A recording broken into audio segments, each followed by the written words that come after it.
It began quietly. No one expected that Christopher Bernard Wilder, a charming and successful man with a smile that seemed harmless, would soon become one of the most dangerous killers in American history.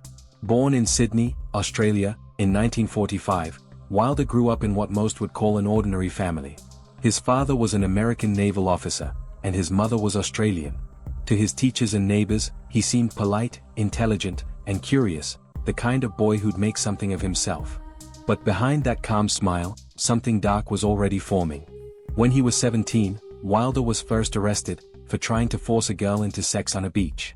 It was the 1960s, and his family managed to cover it up. He was fined and released, but that single act revealed what he truly was inside, a man obsessed with control, with beauty, and with power over others. As the years passed, Wilder moved to the United States. He built a career as an electrical contractor and a real estate investor in Florida.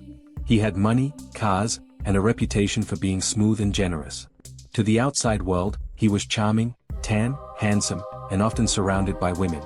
But those close to him started noticing something strange. He always carried a camera. He called himself a photographer, often offering young women a chance at modeling. He would approach them at malls, on beaches, or near parking lots, claiming he could make them famous. Most walked away. But some didn't. One of those women was Linda Grover, an 18-year-old student from Florida. In February 1984, Wilder spotted her at a shopping mall. He walked up with that same confident smile and said the same rehearsed line he'd used before. "You have a great look. I'm doing a modeling shoot. You'd be perfect for it." Linda hesitated. She had heard of modeling scams before. But Wilder looked professional, clean-cut, polite, even funny. He handed her a business card and promised to pay her for her time. Eventually, she agreed to meet him again at a local beach to discuss the shoot. When she showed up, everything seemed fine at first. Wilder had his camera, lights, and a car nearby. But the moment she stepped closer, his tone changed. He grabbed her, forced her into the car, and tied her up. Linda fought back, kicking, scratching, screaming. Wilder hit her and drove to a hotel in Florida. There, he subjected her to hours of violence and humiliation. He told her she was lucky, that he liked her spirit.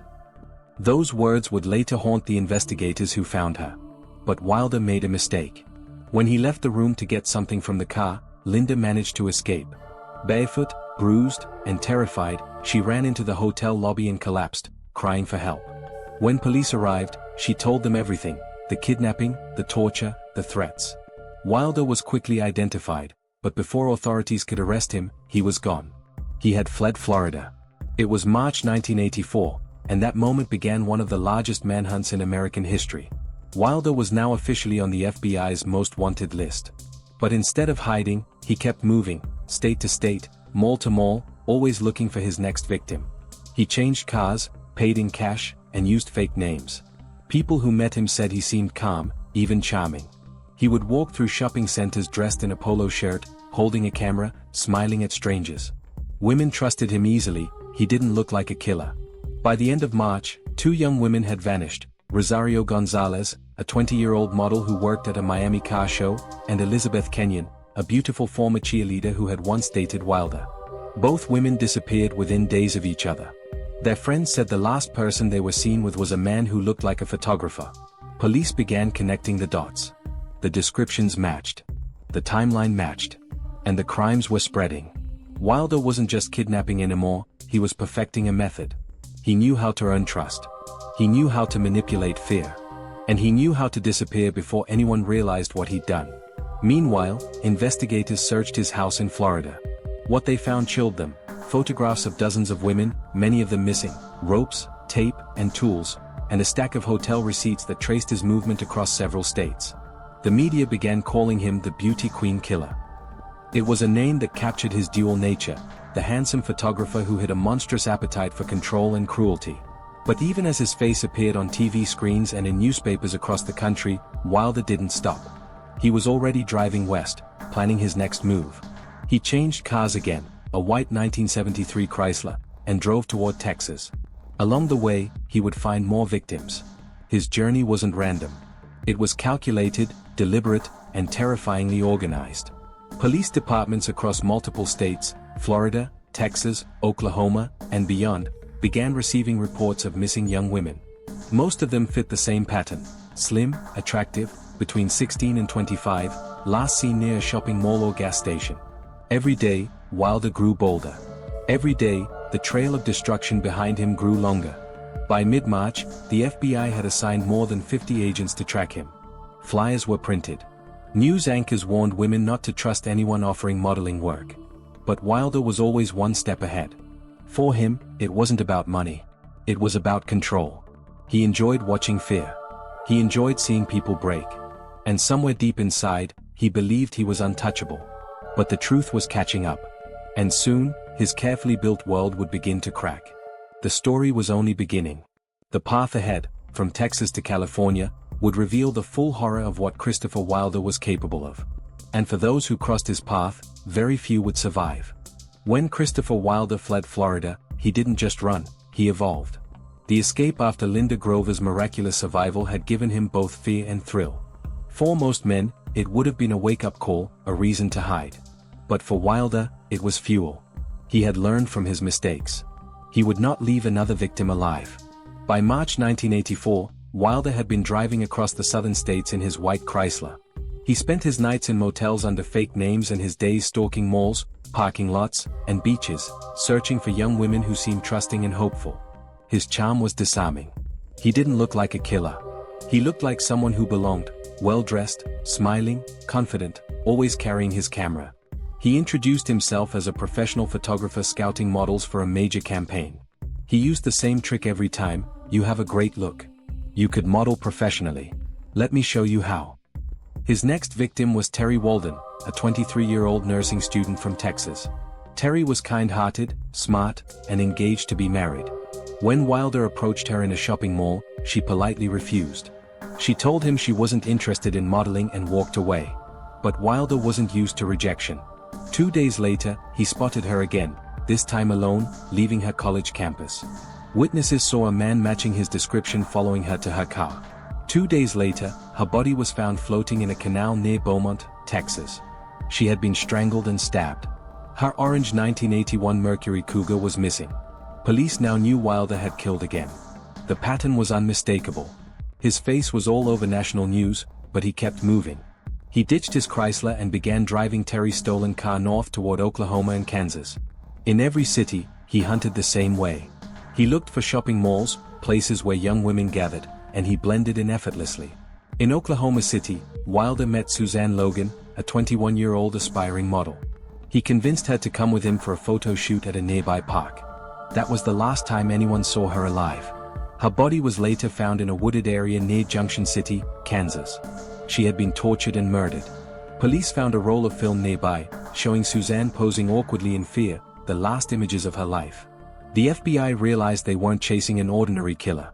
They were tracking a man who enjoyed the act of control as much as the act of killing itself. By early April, Wilder had crossed into Colorado. His next stop was Grand Junction, where he found Cheryl Bonaventura, an 18-year-old high school senior who dreamed of being a model. She disappeared after telling friends she was meeting a photographer who had promised to help her start a career. 2 days later, another young woman, Michelle Kaufman, vanished from a mall in Las Vegas after participating in a beauty contest. Wilder had been spotted at the same mall, carrying his camera, wearing sunglasses, smiling as if nothing was wrong. Every time police closed in, Wilder slipped away.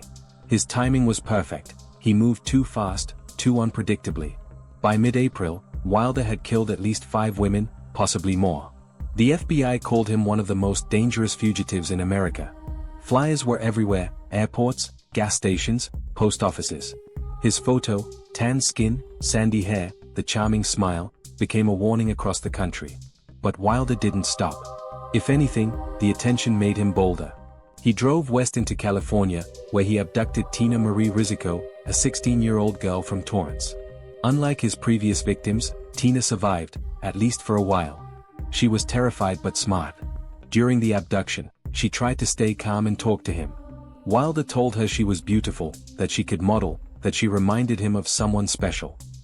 For 2 days, he kept her captive, forcing her to help him with daily tasks like buying food and gas.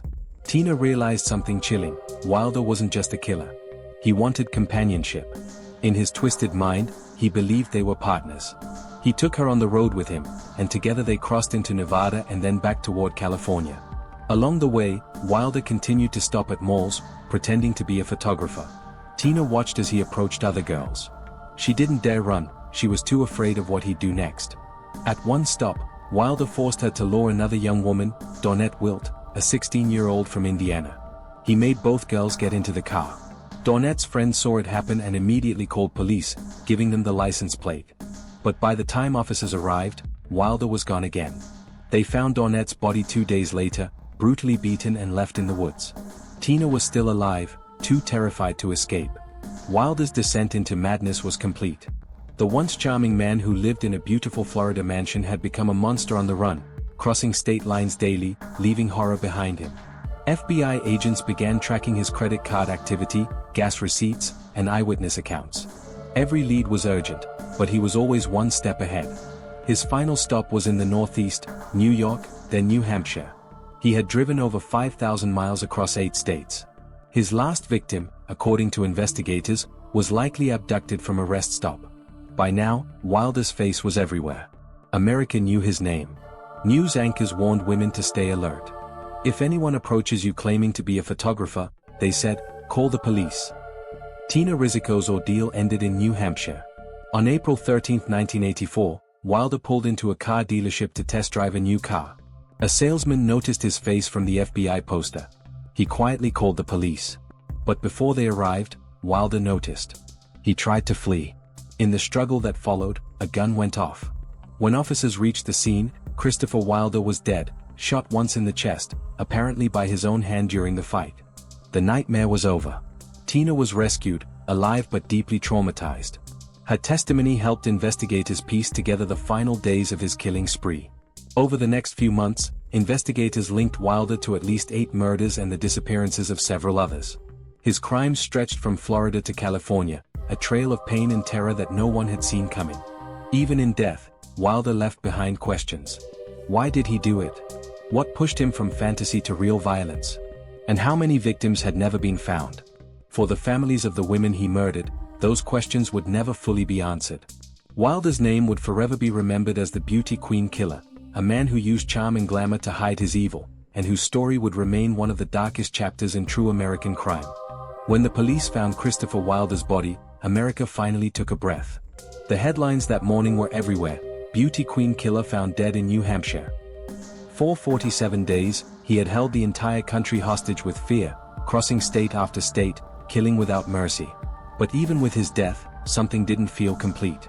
There were still missing women, broken families, and one teenage girl, Tina Marie Risico, who had survived him but wasn't free from the nightmares he left behind. Tina's story didn't end the day she got on that plane. It only began. When she landed in Los Angeles, she was shaking, exhausted, and numb.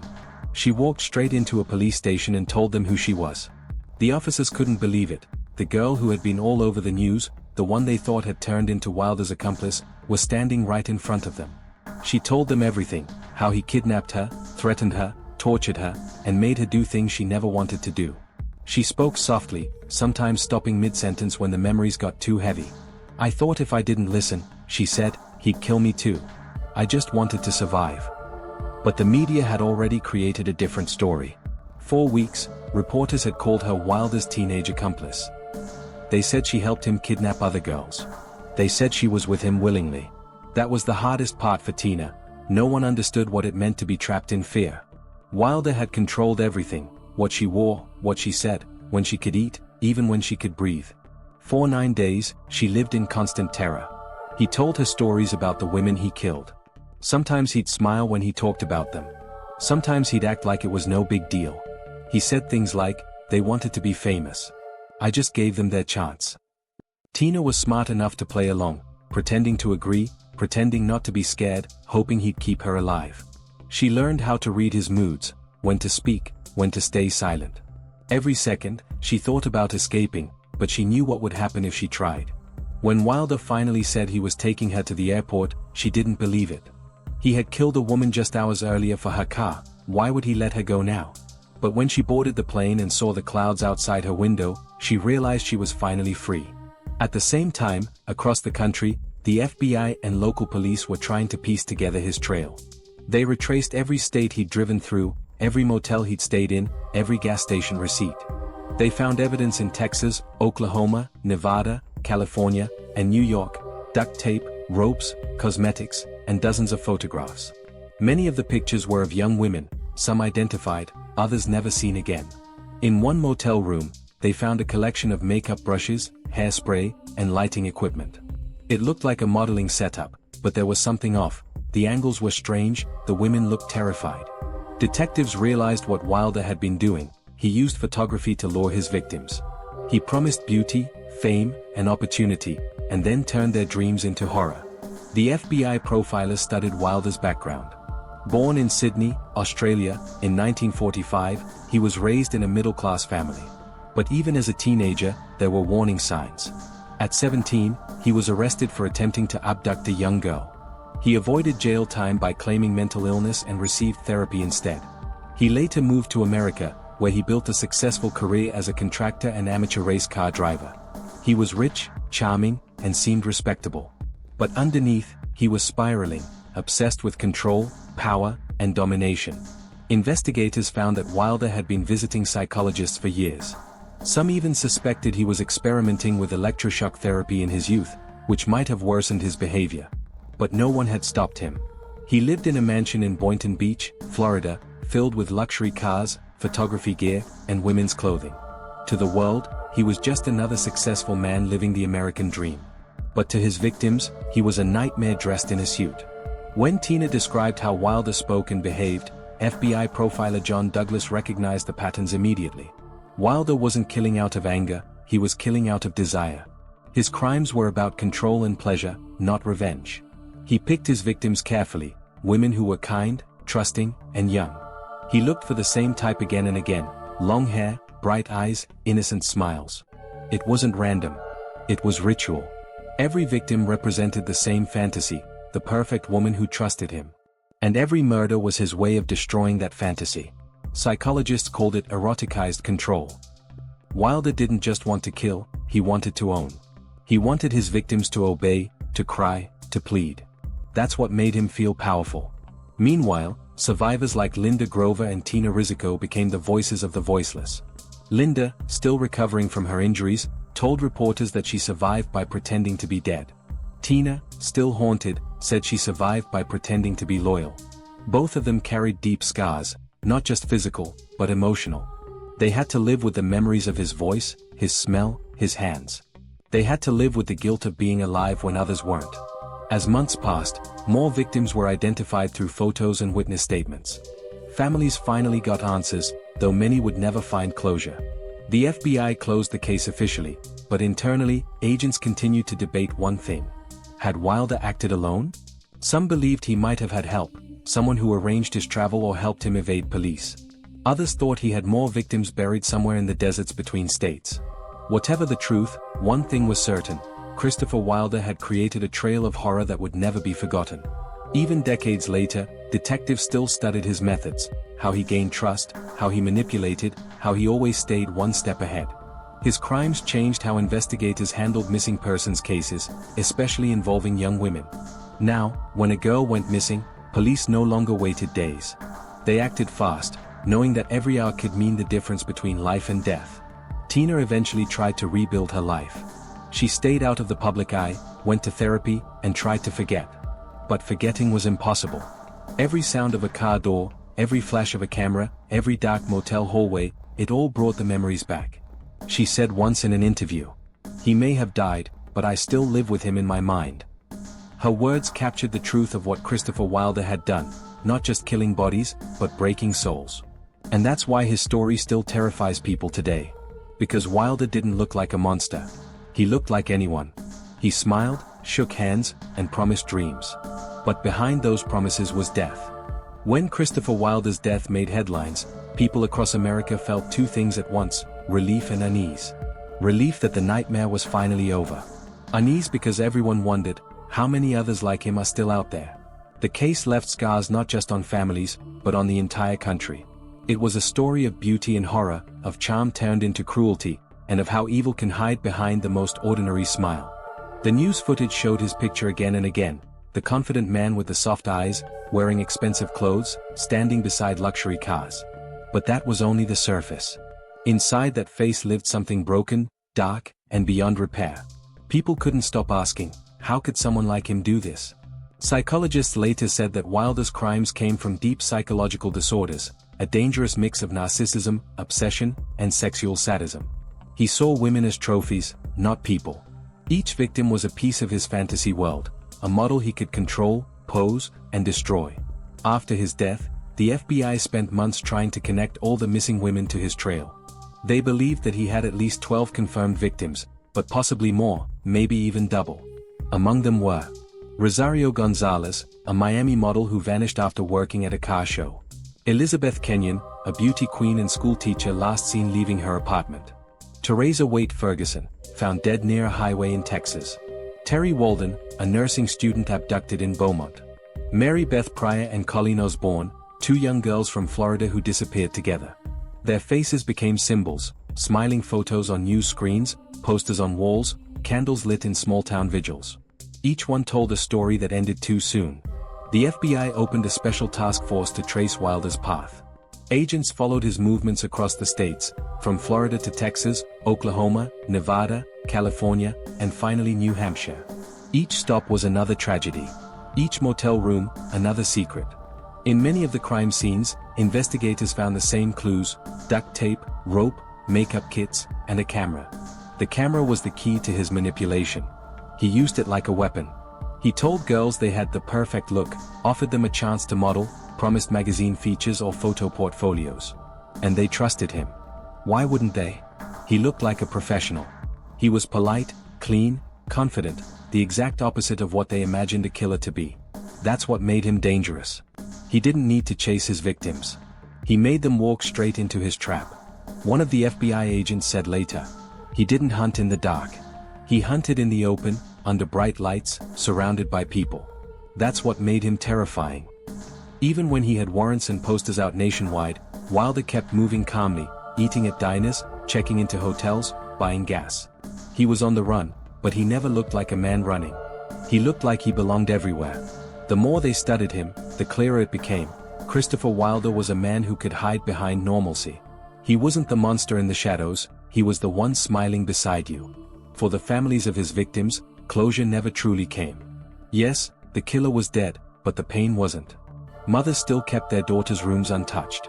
Fathers still walked by their photos every morning, whispering quiet prayers. Some refused to throw away the old newspaper clippings, as if holding on to the story meant keeping their children alive somehow. One of the parents said in an interview, "We never got to bury our daughter. We only buried the man who took her." Tina Risico, the last survivor, became a voice for victims. Years after the case, she appeared on interviews and documentaries. Though she always looked distant, her eyes carried the weight of memories that no one could truly understand. She said, "He made me feel like I wasn't a person anymore. Like I was just something to control. I still hear his voice when I close my eyes." She suffered from panic attacks, nightmares, and anxiety for years. But she survived, and because she survived, other girls were saved. Her escape gave police the information they needed to track him down. In a strange way, her survival became the light in the darkness he created. Years later, psychologists and criminologists continued to study Wilder's case. His mind became a textbook example of how charm and intelligence can hide evil. He wasn't insane in the traditional sense, he knew exactly what he was doing. He just didn't care. His killings were ritualistic. Every act followed a pattern: lure, isolate, control, photograph, and destroy. He wanted to capture beauty and destroy it in the same breath. They called it narcissistic sadism. He found pleasure in power, the power to decide who lived and who didn't. That's why even when police closed in, he refused to be taken alive. He wanted to be in control till the very end. When he shot himself during the final struggle in New Hampshire, it wasn't fear, it was ego. He didn't want anyone else to decide his fate. Even decades later, Christopher Wilder's crimes continue to influence how investigators handle similar cases. The FBI now keeps a centralized database of serial offenders, and victim profiling became more advanced because of killers like him. Wilder's name appears in books, documentaries, and crime studies. But for those who lived through the fear of 1984, his name isn't a story, it's a scar. Every woman who saw his photo in a newspaper felt that same chill. That could have been me. Today, people remember him not for who he was, but for the warning he left behind. That evil doesn't always come in the form of monsters. Sometimes, it wears a smile. As the world moved on, the story of Christopher Wilder faded into history, but the pain of his victims didn't. Their names still echo in documentaries, podcasts, and memorials, reminders that trust can be a dangerous thing. In the end, the story isn't just about a killer. It's about the victims who believed in kindness, the families who never gave up hope, and the survivors who chose to keep living. Their strength turned tragedy into truth. Their voices turned fear into awareness. And that awareness still saves lives today. Justice isn't always about punishment, said one FBI agent. Sometimes, it's about remembering. Because forgetting means it could happen again. And that's the haunting truth of the beauty queen killer. A man who took beauty and turned it into horror. And a nation that learned, too late, that monsters can hide in plain sight.